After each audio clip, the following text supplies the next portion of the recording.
Okay, hello everybody. Hello my friends.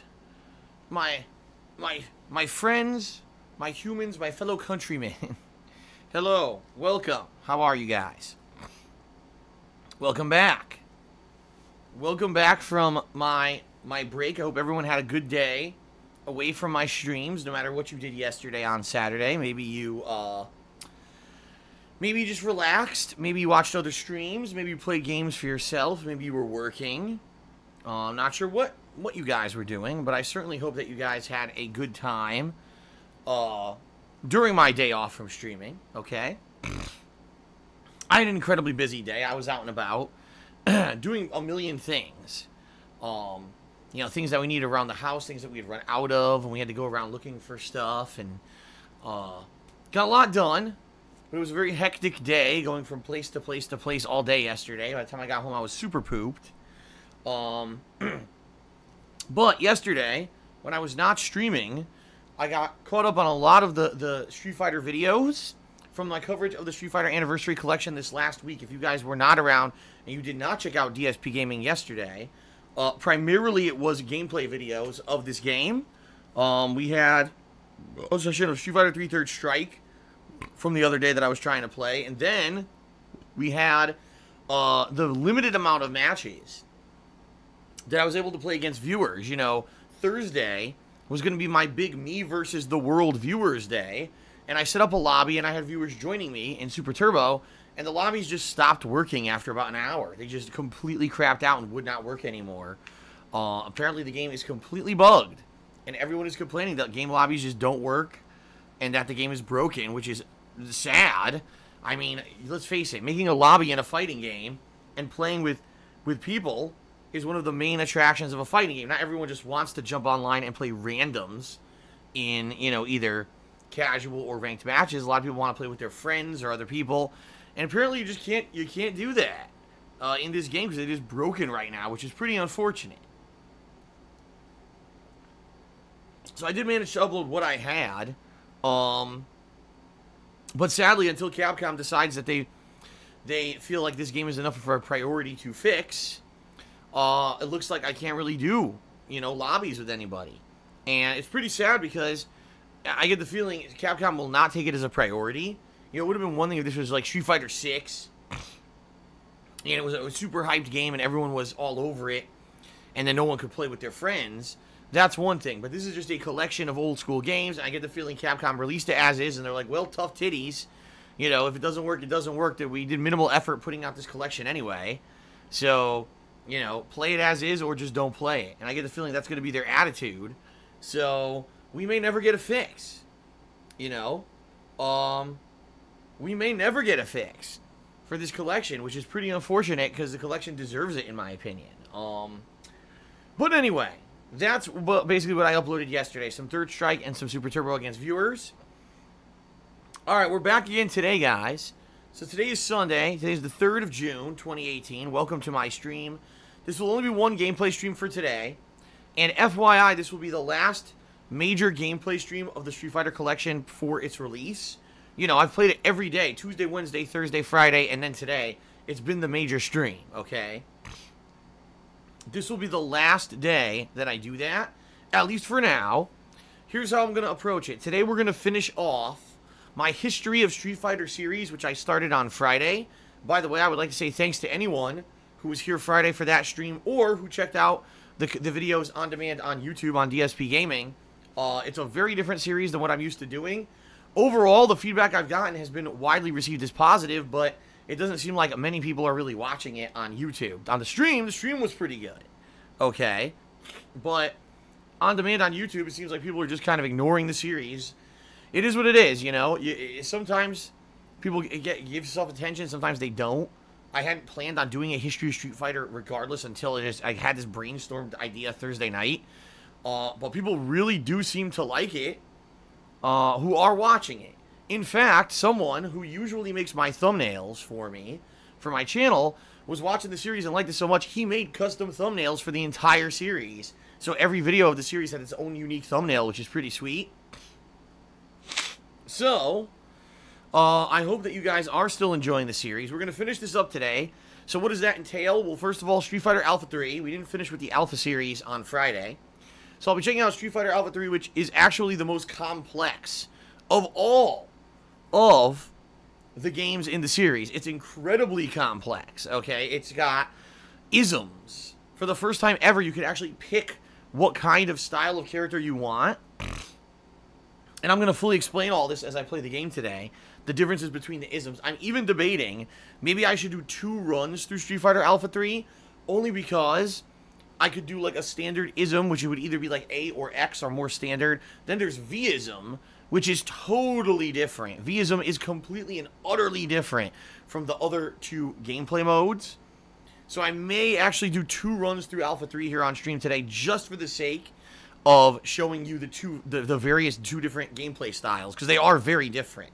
Okay, and then we got the Street Fighter 3 series, of which there's 3 different games, very different games as well. You know, the original Street Fighter 3, they had an idea, they didn't necessarily implement it very well. Then in Street Fighter 3 Second Impact Giant Attack, they tweaked the formula a little bit, they made it slightly better, but the game was still broken. It wasn't until really Street Fighter 3 Third Strike that the game became competitively fun.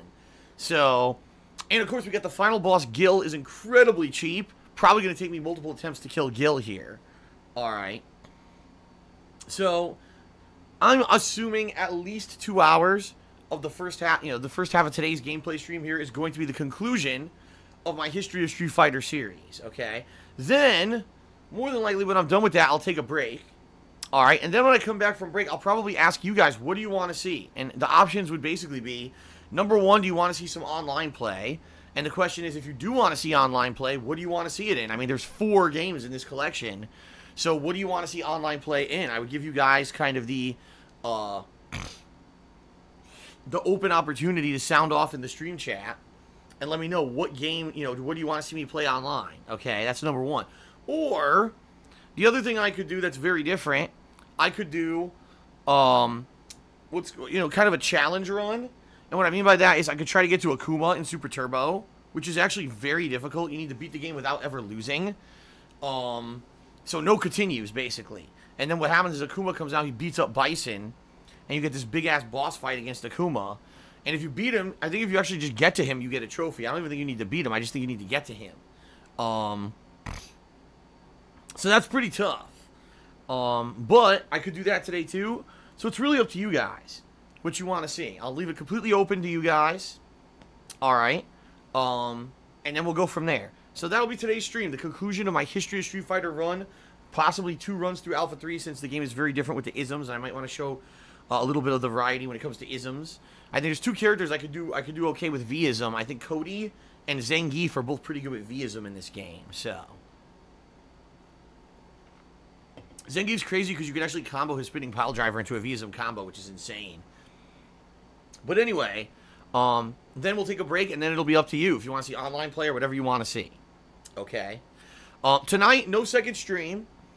Okay, I almost never do a second stream on Sundays. Tonight I got a bunch of stuff to do. Number 1, as you guys know, it is the new month. It's June, which means that people who pledge to my Patreon now need to get their new perks. Okay, people who pledged for the month of May.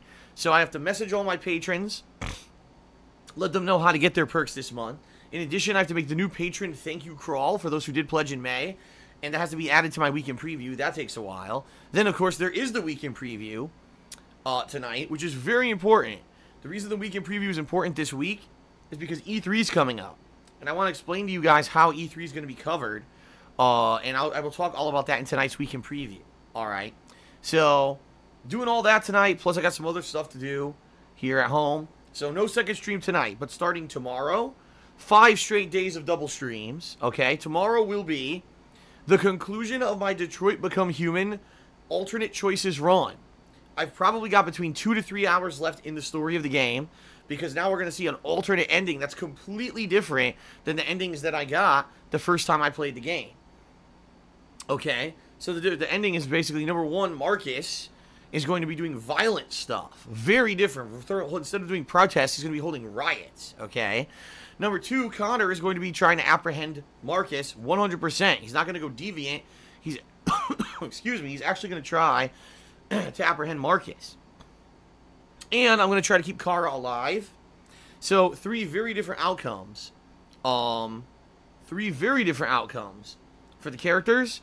And I'm curious to see how it ends tomorrow, okay? So, that's going to be tomorrow's main stream. Plus, once I finish that up, I'm going to review Detroit. I'm going to do an official game review for the internet, okay? Then, tomorrow night, Monday night, I'll be doing H1Z1. That's right. I'll be returning to H1Z1 for the first time in a week. You know, this last week has been very, very busy with new game releases. And I haven't really had a chance to play it at all. You know, H1Z1 is going to be more of a downtime thing than anything else. So, I will let you guys, I will definitely be playing this game tomorrow night for the first time in a week. I know a lot of people like to be playing H1Z1. So, that'll be tomorrow night, okay? Then, Tuesday is the premiere of Vampire. Yes, a vampire-esque action RPG hybrid-style game. I'm very interested in this game and see how it is. So I'll be playing that all day Tuesday. I'll be playing Vampire on stream, okay? Then Wednesday, what I'm going to do is balance things. So more than likely Wednesday will be Vampire balanced with either Street Fighter or H1Z1, depending on what you guys want. And the same thing on Thursday and Friday. You know, Vampire will kind of be my focus this week. But I will be balancing it either with Street Fighter or H1Z1 for variety's sake. So it's not just Vampire all week. Okay? Now, there's another game coming out this week called Shaq Fu. It's pretty much a gimmick/joke game. It's not to be taken seriously. If you guys aren't aware, Shaq Fu is a fighting game that was released in the 1990s. And during the craze of Street Fighter and Mortal Kombat, everyone was trying to jump on the fighting game bandwagon and make a buck. Shaq basically was paid for his likeness to have a tie-in game called Shaq Fu. It was one of the worst fighting games ever made. And the funny thing is, it's not because of the animations. The animations of the game were great, but the game essentially was not a good fighting game at all. It was completely unbalanced. The AI was broken as hell. And it was just one of the worst games ever made during that era. Okay? And so, they decided after how many years, let's make a new one. I mean, what? Why? I don't know. You don't know. No one knows. It's coming out this week. Now, you know, I'm going to be playing Vampire, and I'm going to be balancing that, like I said, with Street Fighter and H1Z1. So I'm not 100% sold on checking out Shaq Fu and dropping money on a game that pretty much, if anything, is just kind of a retro oddity. It's more of the factor of, holy shit, they made another Shaq Fu, versus, holy shit, they made another Shaq Fu and I want to play it. You see what I mean? So I don't necessarily want to drop money on this game unless people actually want to see it, and there's a reason to. Alright? So here's how I'm going to approach it. Here's how I'm going to approach it, okay? I'm just going to play Vampire all day Tuesday. I'm going to see how much I like Vampire. Hopefully I do like it, and I want to keep playing it as an ongoing playthrough. Alright? If things get boring this week, like let's say between Vampire and me balancing with other stuff, people get bored. Oh man, I really wish Phil was doing something else. Then maybe I'll check out Shaq Fu. But the bottom line is I'm not just going to drop everything to play Shaq Fu when there's going to be other games that are obviously more interesting / viable games that you guys might want to see on stream. See, I'm fully of the impression if I buy Shaq Fu, it would be funny as a gimmick stream. Like one session would be pretty funny. And then after that, maybe no one would ever want to see it again. So again, I'm wary about dropping money on a game when I don't know if I'm ever going to be able to play it ever again. See what I mean? Like, it would kind of be a waste if that were the case. So I'll let you guys know as the week progresses if I'm going to check out Shaq Fu or not. Alright? But basically this week will be a balance between Vampire, Street Fighter, and H1Z1 for the remainder of the week. Alright? Now, I got some important updates for all of you. Number one, we have a bunch of new emotes in the stream chat. If you guys haven't seen people using them, we've got the DSP Ryu emote, we've got the Hadouken emote, the Fireball emote, and for Tier 2 subscribers, those who subscribe at the higher level, we have the Evil Ryu emote, okay? These are all brand new emotes designed by Popsicolo. In fact, there's actually a new Tier 3 emote, in my opinion, one of the best ones ever made for this channel. It's Akuma, me as Akuma, okay? It's really badass. And I did submit it for approval, but it hasn't been approved yet. It's been 2 days. Twitch still hasn't approved it. Now, don't worry. There's nothing about this emote that's like, oh my god, it's risque, and that's why it's not being approved. I get the feeling either they got a backlog or it's the weekend and no one's really doing anything with emotes. So hopefully it gets approved on Monday. But if that's the case, then we'll have the new slew of Street Fighter emotes all approved here on the channel. And the cool thing is, even though the Street Fighter Anniversary Collection isn't everything I was expecting it to be, it's still fun just to play from time to time, and I will probably be playing it once a week. I might do like once a week, every Saturday or Sunday or whatever, do a salty Saturday or salty Sunday session of me playing this game online, okay? So these emotes are going to get use. They're going to get, you know, it's not like, oh, I added them all, now I'm done with the collection, I'm never playing it again. I will be playing it, you know, moving forward, though.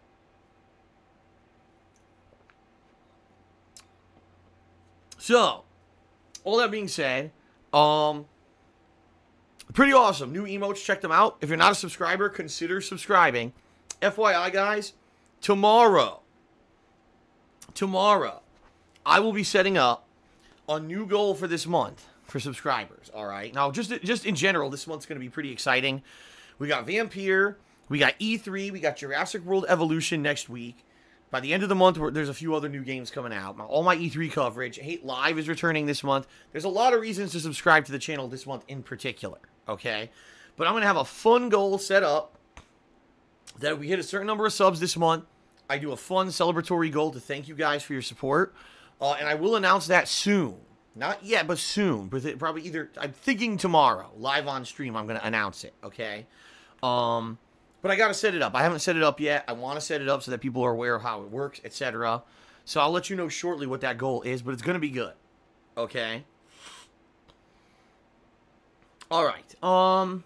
Let's see here. What else? There's something else I had to talk about, too. Shit. Oh, that's right.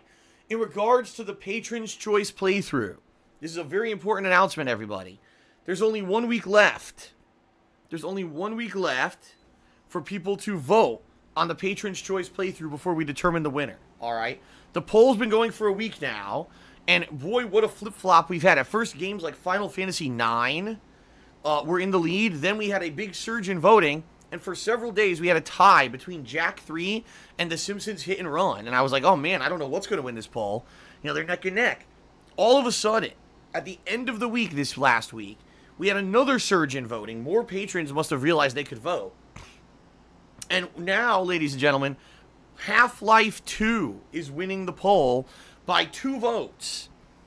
So, no lie, if you are a patron, a $5 patron of mine, you have access to the forums, okay? Premium forum access. You have not voted yet.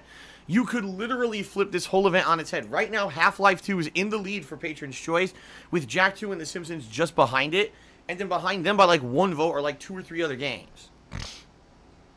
So, this is pretty exciting, and I'm very excited to see what happens with this poll. All right, so if you have not voted, please vote yet. But there's 1 week left. It will be next weekend. I will announce the winner of the Patron's Choice event, and whatever wins will be an ongoing playthrough that I will be beginning roughly in mid-June, probably right after all my E3 coverage ends. I will start up that playthrough as a playthrough I balance with everything else. Okay. And in addition to that, okay, I will, once around E3, you know, once my E3 coverage begins to solidify and everything, which it will over the next week, I'm going to schedule in my Street Fighter Anniversary Collection Grandmaster Challenge, or Master Run Challenge, where I'm going to be going through all the arcade modes at the hardest difficulty. If you guys didn't see on Friday, some of these games on normal difficulty, Super Turbo on normal difficulty is insanely hard. I'm going to try to beat it on the hardest fucking difficulty. It's going to be a nightmare. Seriously. It's going to be a nightmare. It's going to be crazy. Alright. So we'll see how that goes. But I'm going to schedule that. Alright. And this summer, I'm going back to Persona 5. So at some point, it may even be by the end of this month or as early July, I'm going back to Persona 5 as a game that I'm balancing with everything else that I'm doing. Okay. So, this should be pretty exciting, too, to see the return of Persona 5, whatever wins the Patron's Choice poll, special events, all this stuff's going to start happening shortly, which is great. Okay, so, let's see. Let's see how the month goes, and I'll give you more information when all this stuff becomes available. Sound good? All right. All right, ladies and gentlemen. Whoa, stretching here. Oh, God. Oh. Ouch. Ouch. So, what else is going on? Not too much. I think what we'll do, let's go through the plugs segment as I typically do. Okay, we'll go through the plugs. And then I will give shout-outs for those who have cheered, subbed, and tipped. And then we'll get started.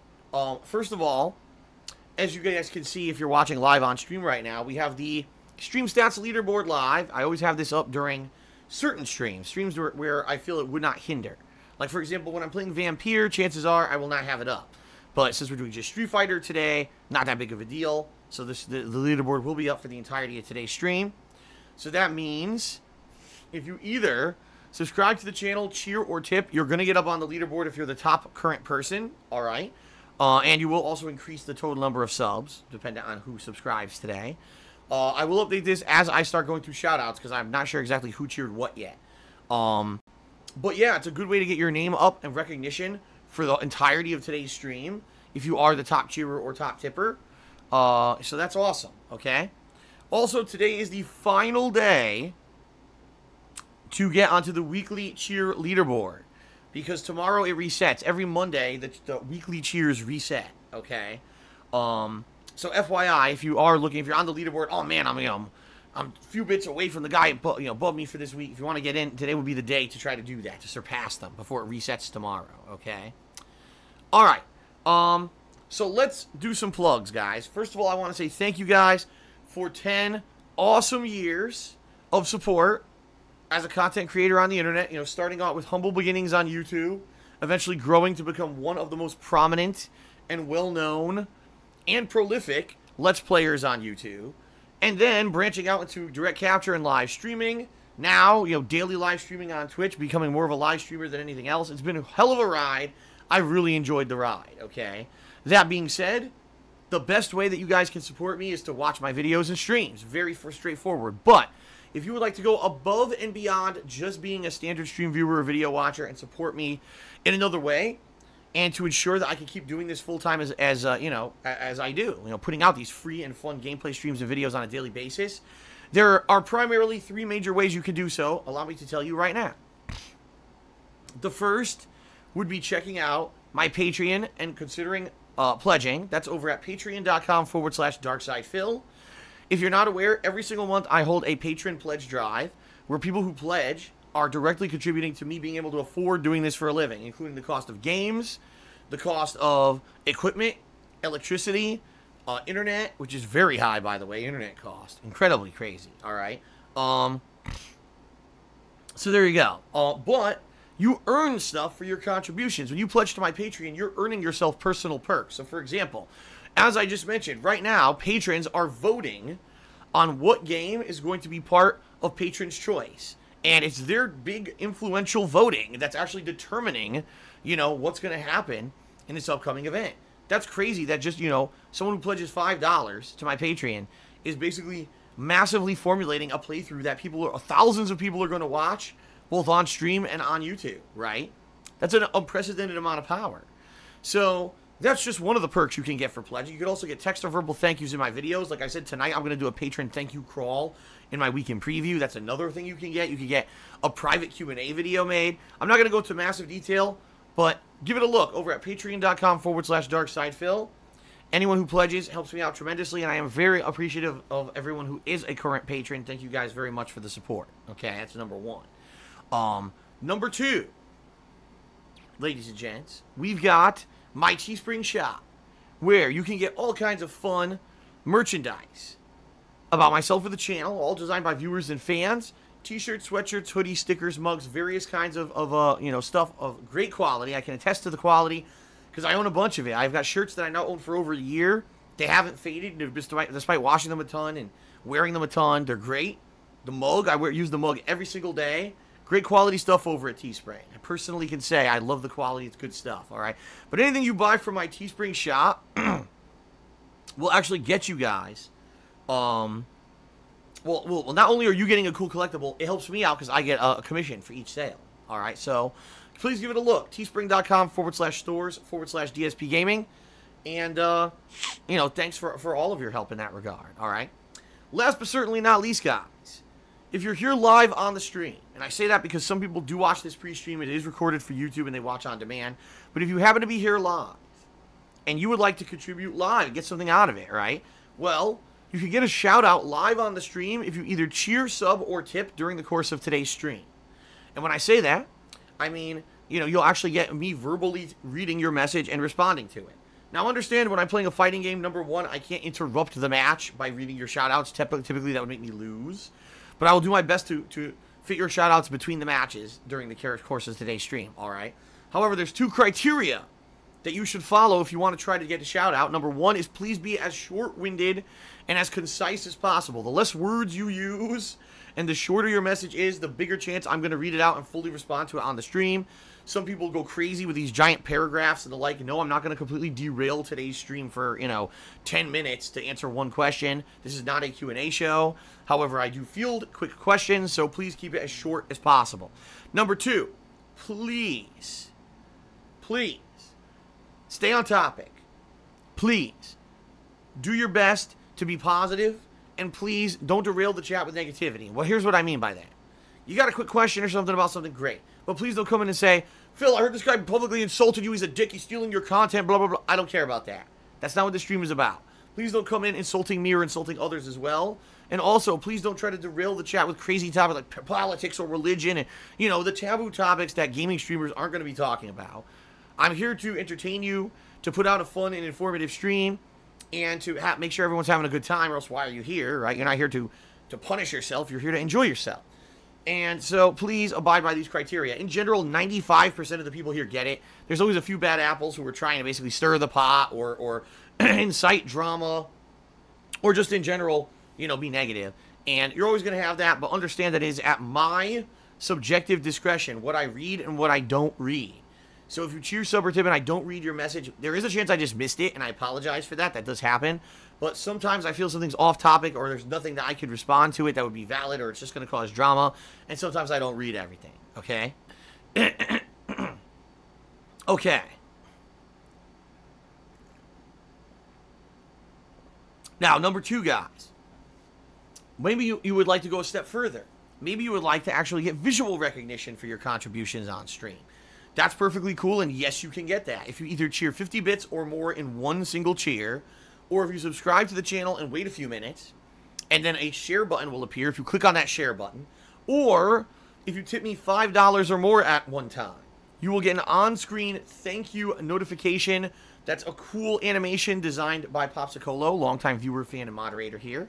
And these are awesome. They definitely add to the stream. It's a way for your message to get on screen and to get some visual recognition for your contributions. All right. I definitely enjoy both doing the shout-outs and seeing the the visual messages. And I appreciate all of your contributions. You guys help me out tremendously. All right. Now, subscribing to the channel is an awesome way to help. If you subscribe to the channel, you get access to all of these new emotes that we have recently, including DSP Ryu, the Hadouken, the Fireball, the Evil Ryu if you become a Tier 2 subscriber, which is the highest, or the higher level of subscriber. If you become the highest level of subscriber, Tier 3, very shortly you'll have the DSP Akuma emote. And I apologize, it hasn't been approved yet, but not only do you get all those emotes, you will not have to watch advertisements when I run them, and you get the cool Chat Crown loyalty badge. Alright, so, please consider subbing. If you have not, subbing is very beneficial. And it helps you out, helps me out. It's an awesome way to support. Last but not least, guys, I know I just mentioned a ton of ways that you can help. And you might be saying, well, now I'm freaking confused because you got Patreon, you got Teespring, you got cheering, subbing, and tipping. Phil just mentioned a million things. What if I just want to help him the most today? I like what he's doing, and I want to help him out. What should I do? All right. The honest answer to that is to tip me. The reason being is right now is a very, very busy time for me because all of my bills come due within the first 1 to 2 weeks of every month. But I don't start receiving my pay from YouTube or Twitch until at the earliest is usually the 10th of the month. Sometimes it's as late as the 15th. So imagine all your bills coming due, but you don't have, you won't get paid monthly until right after they're all due. So what ends up happening is my bank account empties completely. All right. And that's what's happening right now. My bank account is being completely drained. I'm nervous. I'm nervous every month, first of all, but I'm nervous in particular this month because things are very tight. Just it was in late April, I had to pay my federal taxes, and since things have been slow earlier this year on YouTube, It's not like I had an abundance of money. So I've been very tight on money for the past 2 months. The good news is May was an outstanding month. May was really good. It was the best month of the year, both on Twitch and YouTube. Everything went really well. So I can't complain whatsoever. However, I don't get paid for May until the summer. So right now, if you really want to help me, tipping is the best way because I get those funds right away. And those will go directly to my bank account to pay my bills. All right. Now, how can you tip? Because it is a different process from cheering and subbing. It's not built into Twitch. There's 2 ways you can do it. Number one, if you're watching the live stream right now, if you look below the stream, okay, you can see a grid of information usually, including things such as the stream rules, which you should read and understand. They're very important. But also you've got my link to my DSPGaming YouTube channel where all of my stream data is archived every single day. You can watch all my streams on demand there. But in addition to that, there's a button there that says Tips Jar. And if you click on that, it should bring you to my tips page where you can either leave an anonymous tip or you can leave your name in a message if you want to get one of those shoutouts that I had mentioned previously, okay? Or maybe you're looking for this information I'm describing now, you can't see it. Chances are you're on a mobile version of the site that's not displaying it. If that's the case, instead you could type !tip into the stream chat, and boom, that will bring up a link in the stream chat where you can actually click on that link. It'll take you directly to my PayPal tips page, and you can leave a tip via that method. All right, tips helping me out the most. You know, really, I'm nervous again. I get nervous every early on during every single, you know, every month. Hopefully, you know, the next month I will not be like that. But right now, if you guys can help me out, I greatly appreciate it. So please consider tipping if you have not. All right, guys. All right. Now, that is it for the plugs. Now it's time for shoutouts. Okay. Now it is time for shoutouts. Someone is trying ! Tip and it's not working. More than likely it's because someone was spamming it earlier. Let me see if I can get it to work. There you go. It worked for me. So there you go. I just brought up the tips link in the stream chat. There you go. All right. Shoutouts time. So first of all, guys, got to give credit where credit is due. I was off yesterday, but a few people here actually contributed positively when I was not here. That is awesome that some people keep me in mind. When I'm not even here live streaming, some people are like, man, yeah, I want to support Phil, and they should come to the stream, and they still cheer, sub, or tip.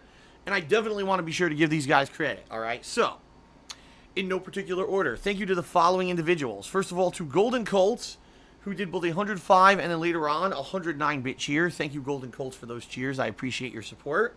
He actually did a party horn and that cupcake emote. Tantamounter also did a 31-bit cheer yesterday. Thank you, Tantamounter, for that. And then your boy Thump resubscribed to the 5th month in a row.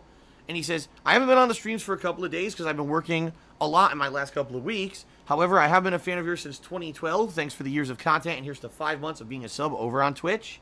So thank you for the 5-month resub, your boy Thump. And then he actually did a 100-bit cheer and said 5-month sub party with that party horn emote. So again, thank you to Golden Colts, to Tanamounder, and to your boy Thump for the support yesterday when I was not even here. You guys are awesome. Okay? Now, let's get to people who actually cheered, subbed, or tipped during today's stream in particular. And keep in mind, I'll be reading, and people will be getting up here as the top cheerer, top tipper, dependent on, you know, your contribution level. I'm going to update that leaderboard right now at the bottom of the stream, okay?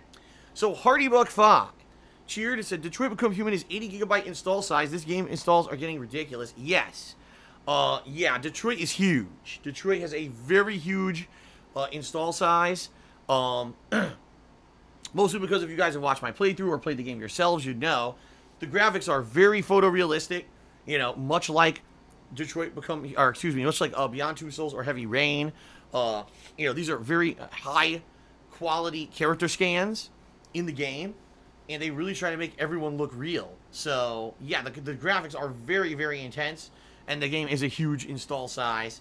However, I'd be surprised at this point how many people either, number one, haven't bought, say, a PS4, what was it, the PS4 Slim or the PS4 Pro and gotten a larger hard drive by default, or if you have an older PS4 like I do, that if you haven't upgraded your hard drive by now. A lot of people have. I'm one of the few who have not. I actually never upgraded my PS4, never really messed with it, but I found, you know, as long as I manage my games, that in general I don't really have problems with management of the hard drive. Like right now I've got the Street Fighter Collection, Detroit, H1Z1 and God of War installed. And probably I'm going to uninstall God of War considering I beat it and there's no DLCs for it. You know, this week I'll have Vampire. Maybe I'll have Shaq Fu. You know, but Detroit, after I finish it tomorrow, that's gone. That'll be uninstalled. So that's how my PS4 is. It's a constant rotating door of good games coming in, me playing them, and then them basically being deleted to make room for the next game. All my game saves get uploaded to the cloud. So if ever I do want to replay a game I had to delete, I can easily just re-download it and then play it again, even from where I left off. So it's actually it has not been a big deal for me, as much as I thought it would be. This console generation, hard drive space has not been that big of a deal for me. But I do agree with you. You know, when a game console only came with a 500 gig hard drive, and you're installing a game that could be at 1/5 or 1/4 of that, I mean, it could start to be pretty alarming, right? And especially when you buy a game on disc, and you got to install the game anyway. It's like, what did I buy the game on disc for? Okay. AES has cheered, and he says, what is an acceptable way to use projectiles in a fighting game? How do you avoid being called cheap or a spammer? Quite frankly, alright, in a real fighting game, what I mean by that is an old school game where there's variety in the gameplay. Alright, I hate to say it, but a lot of modern fighters, they don't really get that. You get one pattern that's dominant in the entire game, and so everyone does it. And I'll give you a perfect example of this. Injustice 2. Injustice 2 was a game that had a wide cast of characters, but when it came to online play, the vast majority of people just used ranged spamming because the connections were so delayed. There was really no way to react to the ranged spamming and get around it, and therefore it became incredibly dominant online to the point where the online play was like almost 100% ranged spam versus rush down or being able to counter it, which is what was supposed to be part of the competitive part of the game. Alright. But in an old school game like Street Fighter, you're going to have characters like Guile or Ryu who are based on a mid to long range projectile game where they lock you down. Like, that's part of their big strategy in those games. Get you into a situation where you need to find a way to work out of the projectile lockdown. Now, projectile lockdown, based on timing, okay, is very different from projectile spam. Projectile spam would be, oh, I've got a Kuma, and I'm just going to jump back and forth throwing air fireballs the whole round because I know it's incredibly overpowered. And, you know, Akuma is so unfair in this game.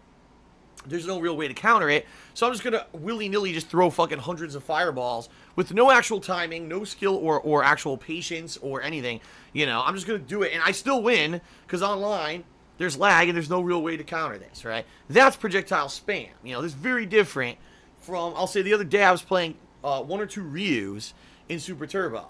And they knew what they were doing. They were doing a mid-range projectile game where every time I got in the corner, that was it. The game's over because they know how to time their projectiles properly, that you cannot jump out. If you jump, they're going to anti-air or you know, sweep you.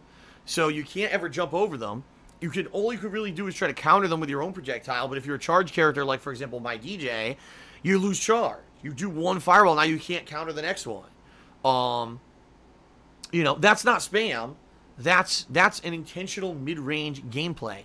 So, honestly, to the naked eye, it's hard to tell. To the naked eye, oh, someone's throwing a projectile, that's projectile spam. No, that's not the case. But to a trained eye, someone who knows a game at a competitive level, it's a lot easier to tell the difference. So, it's more on a case-by-case basis. I could definitely, you know, if we're playing and some guy's just standing back throwing fireballs the entirety of the round, that's spam. If there's a guy who's doing it, but then he's mixing it up, he's trying to keep you at bay, and he's, you know, doing a strategy, that's different, okay? And again, very hard to explain and even hard to tell just by looking at it. I can tell you on the fly how stuff works. But in particular, the problem with Super Turbo in this collection is it runs too fast. It's the wrong game speed. And by the way, it's not just me saying that. Other pros like Alex Valle have confirmed it.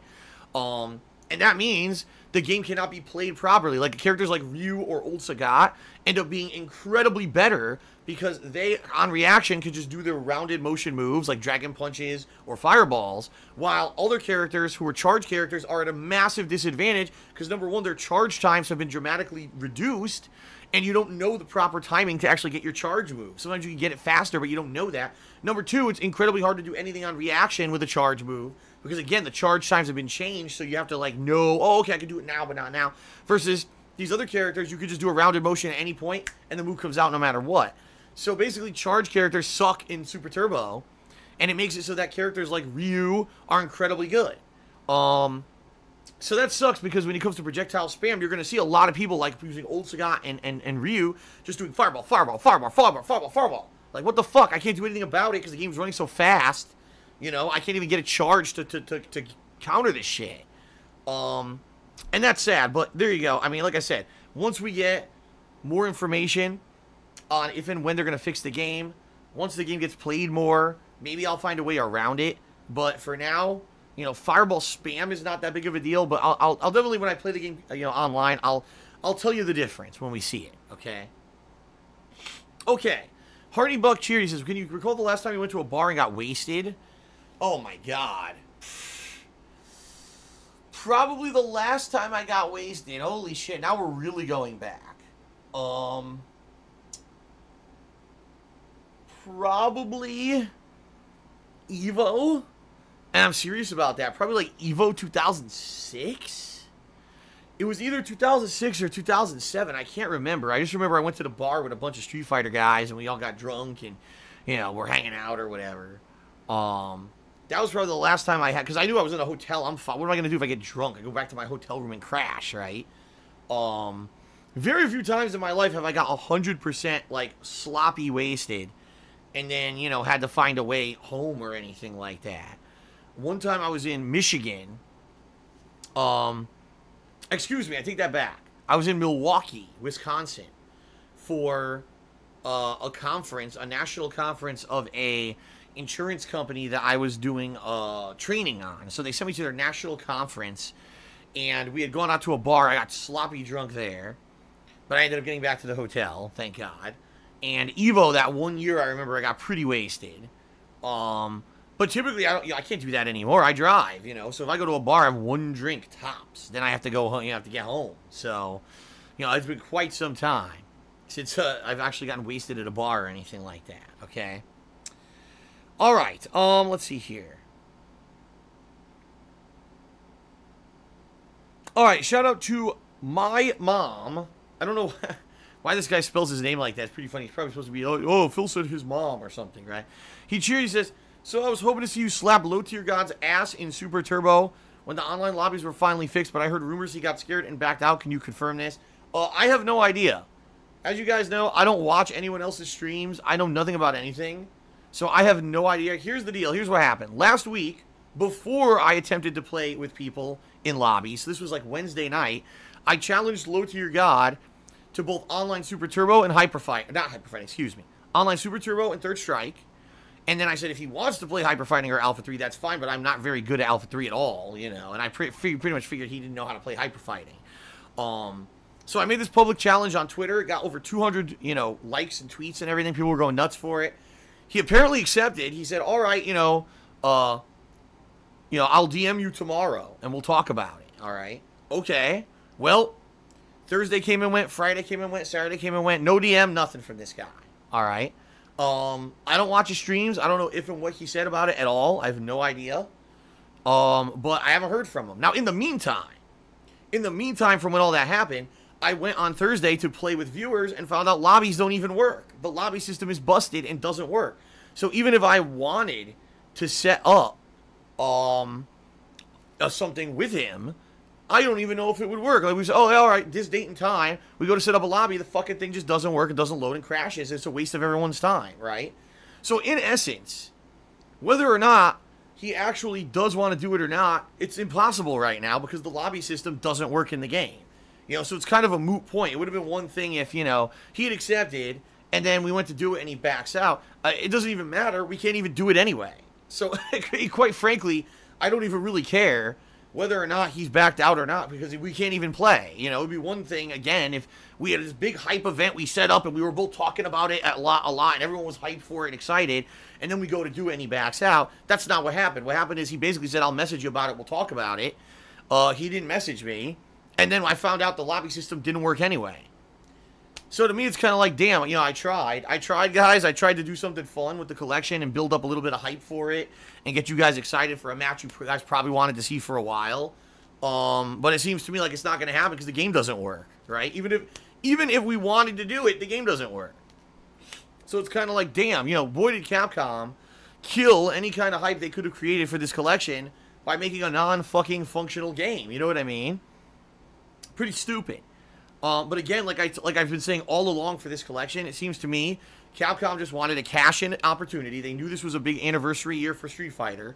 Let's just release a collection with minimal effort. Let's put together an emulator suite, right? It's just an emulator running save states of fucking ROMs rather than actually putting some effort into the fucking game. And that's exactly what they've done. They didn't properly test or make sure the lobbies worked.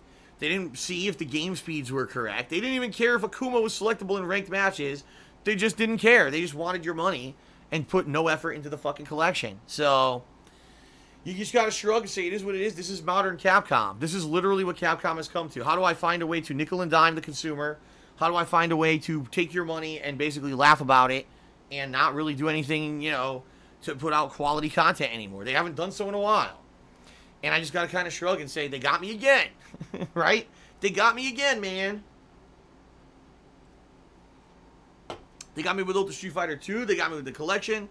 Being a fan of classic Street Fighter, it's been pretty rough these last few years. I'm not going to lie. I feel I'm pretty beat up by Capcom. It's kind of hard to be an ongoing fan of a company when they basically mistreat their customers left and right. And then they wonder why they have a bad rep. I mean, gee, I wonder why. But anyway, my mom, there you go. There's no way, even if Low Tier got backed out or not, there's no way we could have done it anyway, so it's really not really that big of a big of a concern for me. AES Charity says, if you have some downtime, would you consider going back to Super Meat Boy? I think people would like to see you beat it. AES, as I said many times, these are games that could easily be nominated and voted on. This is easily something that people could have asked for over the years, and they didn't, okay? So, do I have plans to drop everything I'm doing and play Super Meat Boy out of nowhere? No. If people actually asked for Super Meat Boy, would I consider playing it? Yes. And in fact, I'll let you guys know very shortly if there may be something involving a game like that. I'll let you know. I've got an idea, but we'll see. Okay. Hardy Buck Charity said, man, DSP versus Low Tier God would be legendary and go down in history. I mean, it probably would. You know, people, sadly, who have misconceptions about me and hate my guts. Mostly, they don't even watch my streams, because if they do, they realize I'm not the person who everyone says I am, people who hate me with all the slander and shit. I know nothing about Low Tier God. I couldn't tell you about the guy at all. But people have wanted us to either do something involving each other or playing each other for a while. Just sadly, there's no opportunity. Like, he plays Street Fighter 5, I don't. You know? I'm not going to play him in a game I don't play. What's the fucking point? He's going to win 100%. It's a waste of time, right? Finally, this collection seemed like it might have been the opportunity to do something where he's good at Third Strike, I'm good at Super Turbo, we have fun doing it, and then the collection fucking fails. It's like, really? You know, so I agree, more than likely, people probably would have found it hype, but at this point, it looks like it's dead in the water, and it's Capcom's fault. Shout out to Hardy Buck. He says, not a troll question, but what happened to the Patreon plants? Are they alive? Well, a couple updates on that. The spider plant I had to get rid of last year. I actually told you guys about this. Some fucking actual spiders hatched in the spider plant. Some fucking spider apparently laid eggs in the spider plant.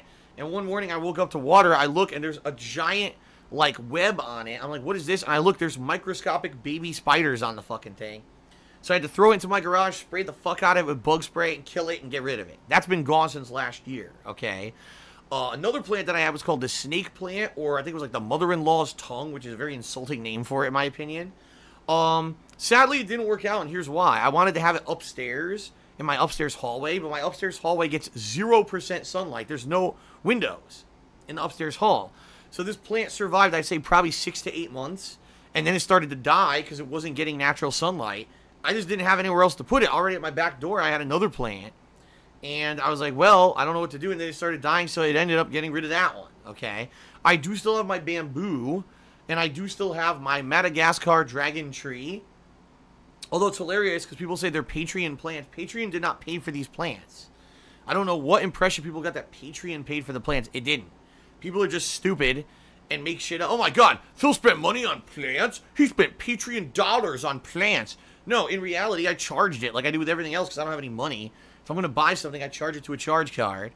But, yeah, I have one major plant left. The Madagascar dragon tree, that's doing fine. That's at the back door of my place, and it gets lots of sun, and it's fine, you know. It just sucked that the spider plant was doing fine, too, until fucking spiders hatched in the fucking thing. Really, in reality, it was only the snake plant that really had a bad time. So, okay. Let's see here. Shout out to Alex Master. Alex Master did a 100-bit cheer to make him the cheerleader for today. So actually, this is the first time I'm going to be updating the leaderboard here. Let's get Alex Master onto the leaderboard. It was actually just an R. There we go. So thank you, Alex Master, for the cheer. I appreciate that. Your top cheerer for today so far. All right, he says the following. People have been putting up campaign signs for General Zod in Ontario because the 3 candidates are so awful. At least he is honest about his plans. Wow.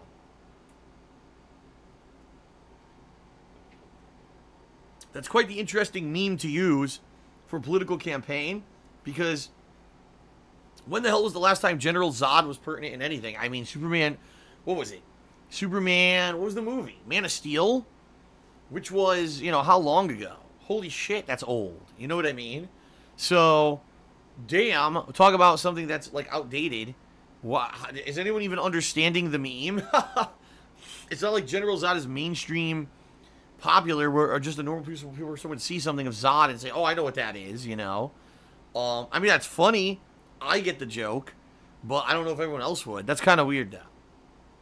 All right, shout out to the Lord Lamb V3, who subscribed to the channel at Tier 1. Thank you, Lord Lamb, for the sub. Good to see you. I know you've been around streams lately, and thank you for the support. My mom just cheered again. Says, my cat destroyed my PS4 power cable last night. It sucks. If you and cat are getting a cat in the future, get a chill kitty, especially if your PS4 is on its last leg. Yeah, listen, I'm fully aware that there are different kinds of cats. There are some cats that are very relaxed.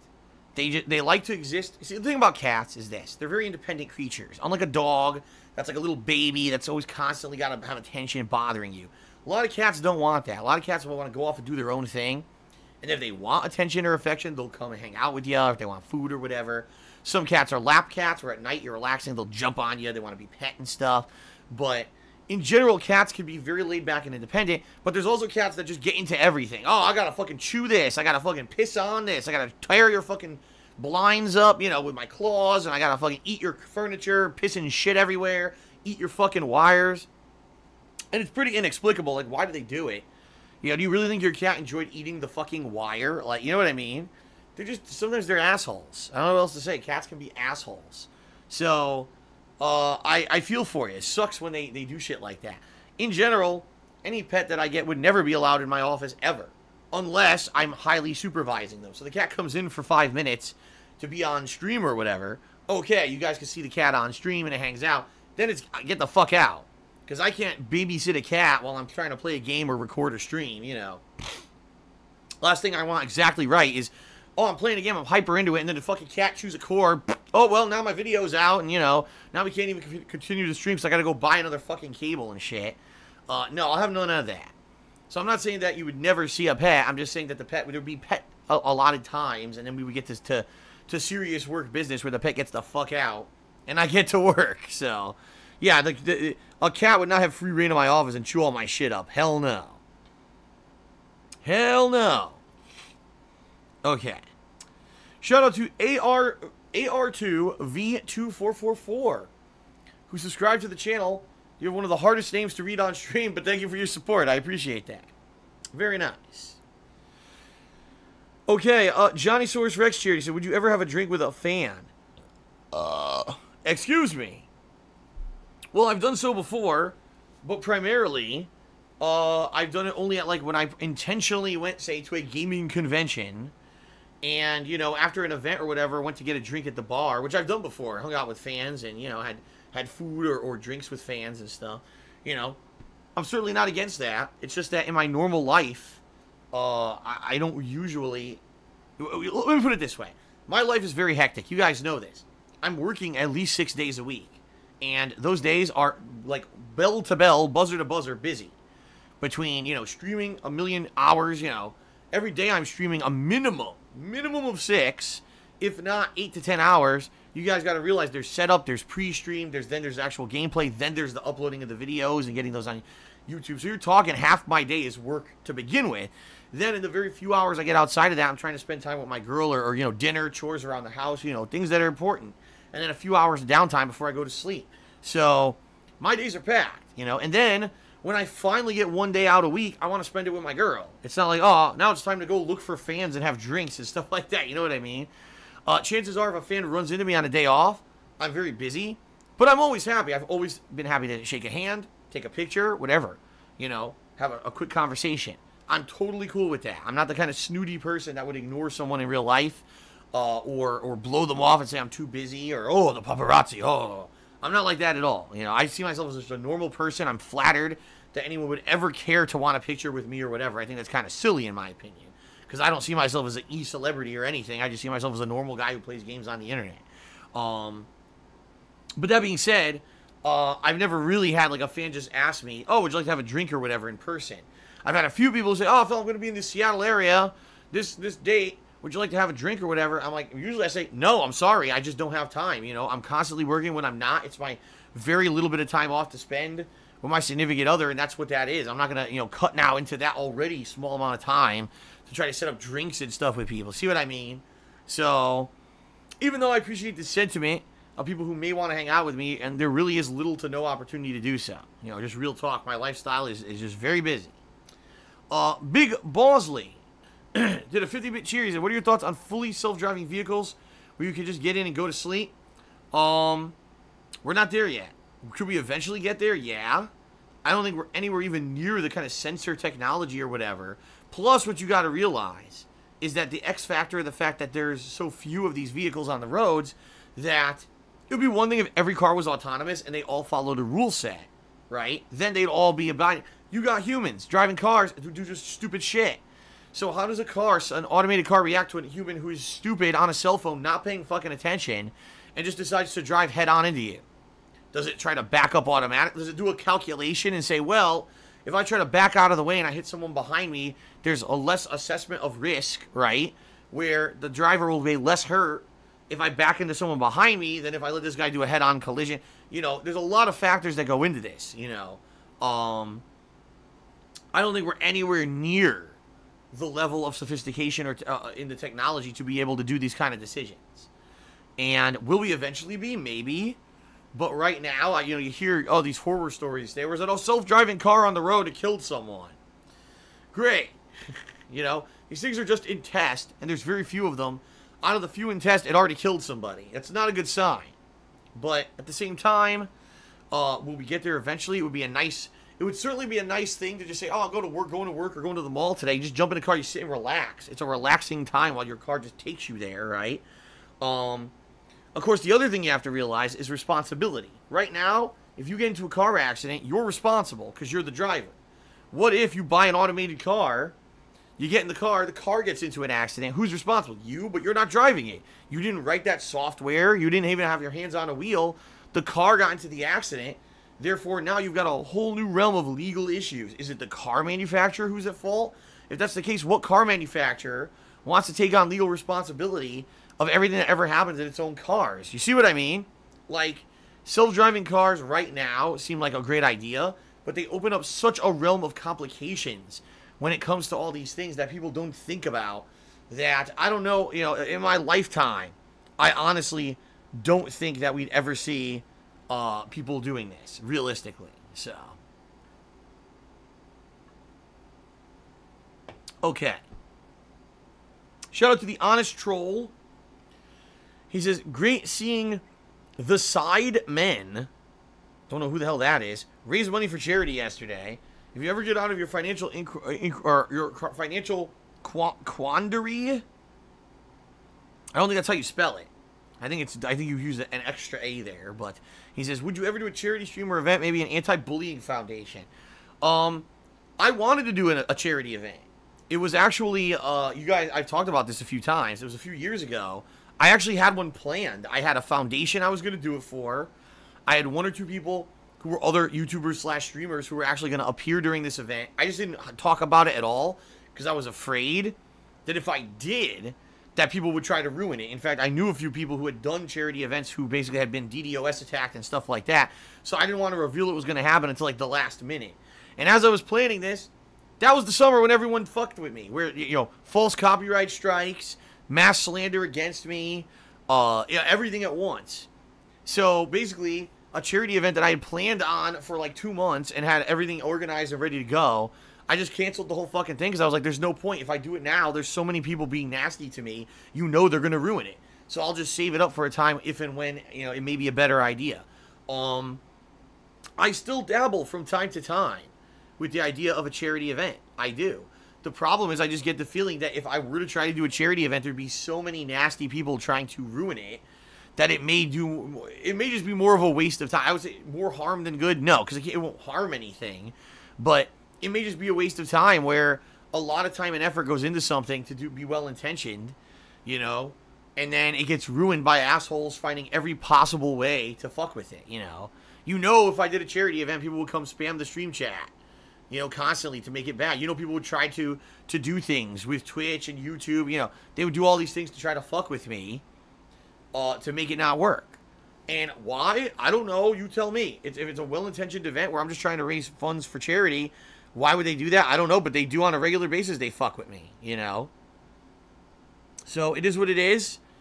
It sucks, but you know, people might say, well, that's just you. It's not even just me. Like years ago, the Creatures, before they even broke up, did a charity event, and out of nowhere, some asshole DDoS attacked them constantly during the event and ruined it. So they kept going offline, and they couldn't constantly keep the event online. It's like, what the fuck? People are just sick, man. I don't even know what to say. They just are. Alright. The Lord Lamb actually just cheered it. He says, how many of your Twitch subs have the Diamond Crown, if any? Well, no one yet, because I actually returned to Twitch in November of 2016. After, a long hiatus away from Twitch where I streamed on YouTube just for fan service, I returned to Twitch in November of 2016. So there's no way that anyone could be a golden or a Diamond Crown, because that's a 2-year resub, and there hasn't been a 2-year period that I've been accepting subs. It will either be October or November of this year where we'll have people who will start hitting that level. From what I've seen, it's about 10 people who have been there since the very beginning that I've seen, who have stayed constantly resubbed. You know, there were people who were there at the beginning and never resubbed, and therefore they can't get the Diamond Crown. So it looks like maybe 10. I don't know. I could be wrong there, but that's what I think, okay? Okay, shout out to Hardy Buck again. He says, I watched one of your old videos where you vlogged your old games and old crap. Will you ever do an updated video? Well, there's really nothing to update. Like, I used to actively be a collector of old school games when I was making a ton of money on YouTube. This was back when I lived in Connecticut and I didn't have, all these financial issues or anything. I was making tons of money on YouTube, hand over fist. And so I had all this disposable income, and I would go to a convention and blow a few $100s to buy retro games and stuff. Nothing's changed. All my retro games are sitting in my closet in storage, unused. I don't have money to build the collection anymore. I don't have a room to make it into my fucking game room or anything in my house. My office is my office for work, so there's really nothing to show. You know what I mean? Like, oh, do a new tour. There's nothing to show new. Everything's the same. Like, it would be one thing if I had something new to show you guys. Everything's exactly the same. I don't have money to do anything different. Again, this year I updated the house, so let me show you. I didn't even do that. This year I added to my collection. I didn't. I have no money. All my money is tied up in taxes and bills. So, I don't think there would be nothing beneficial to me doing an updated video. There's nothing to show you guys. Emperor Swag and Cheered, he says, my uncle has a Tesla with the autopilot feature. It's legit. Sure, it's scary the first time when you're in the car and not touching anything, but after a while, it's dope. Alright, well, there you go. Will we ever see fully automated cars in my lifetime? I don't know. Maybe we will, maybe we won't. But for now, there's a lot of issues, that's for sure. Shout out to Lady Morag, who just resubbed for the 15th month in a row. And she did the DSP Ryu throwing a Hadouken fireball. He's all 3 emotes she used in the stream chat. Thank you very much, Lady Morag, for the 15 months of support and the resub. I do appreciate that. In fact, we are finally coming to the end of the shoutouts, guys. Let me take a look here. And let's see here. Nope, we're down. Wow. Oh, no, we're up. Never mind. I thought we were down. No, we're up. Okay, let me fix this. We're up to 431 subscribers. You know what's hilarious to me? When I see a message, I just got to call this out, and I'm not trying to embarrass this person, but they're being a negative jerk in the stream chat. I just got to call out how some people are so ignorant. So, Deadballs85 just said, I thought your taxes were done. You said they were done. You're a liar. So, here's someone who obviously doesn't understand how taxes work at all. Basically, probably a child or a teenager who has no actual concept of financial responsibility whatsoever and thinks that, like, taxes are something that just end. You pay them and they're gone. No. Especially when you're self-employed. Taxes are always something that are happening. You always owe them. Every dollar that I make, a third goes to the government. Like, no lie, that's how it works. So I hear a message like that, somebody being a nasty jerk to me in the stream chat, and I just got to shake my head and kind of shrug my shoulders and say, you got to realize that a lot of the viewer base are people who are younger or people who just don't understand adult responsibility. They think that, like, you know, oh, Phil just makes money hand over fist, and, you know, he pays his taxes once a year, that's it. It's not how it works. It's not how life works. When you're an adult, these are always things that are a concern. There's the things that are always on my mind and things that are always affecting me. Being self-employed just makes it worse.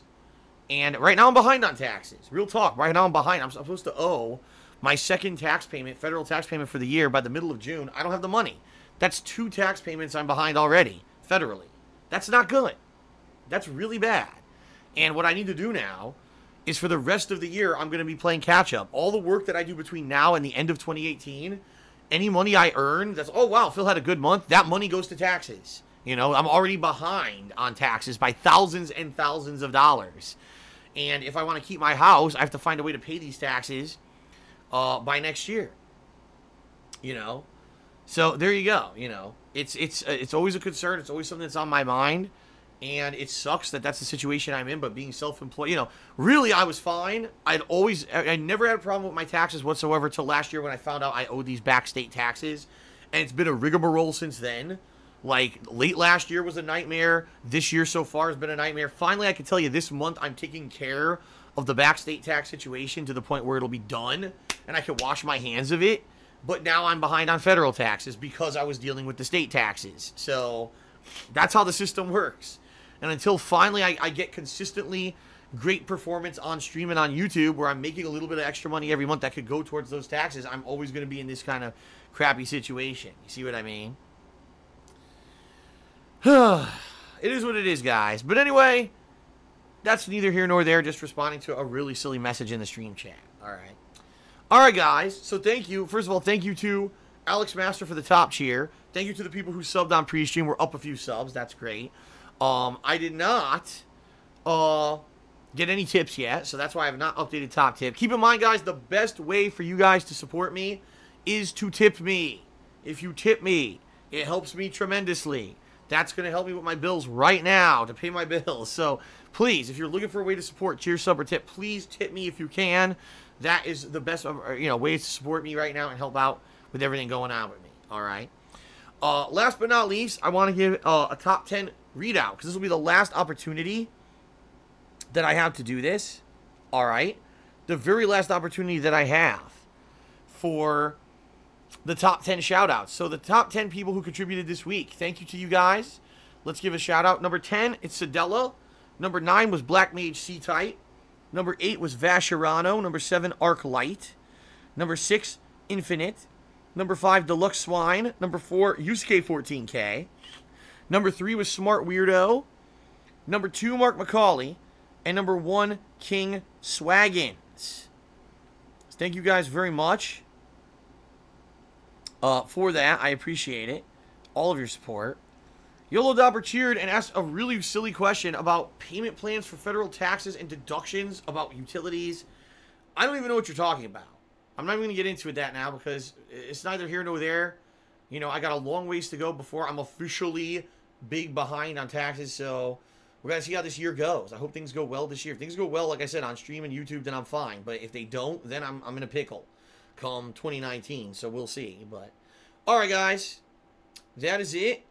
Thank you very, very much, guys, for your support here on pre-stream. I hope you guys enjoy the conclusion of my History of Street Fighter series that's about to begin right now. Okay?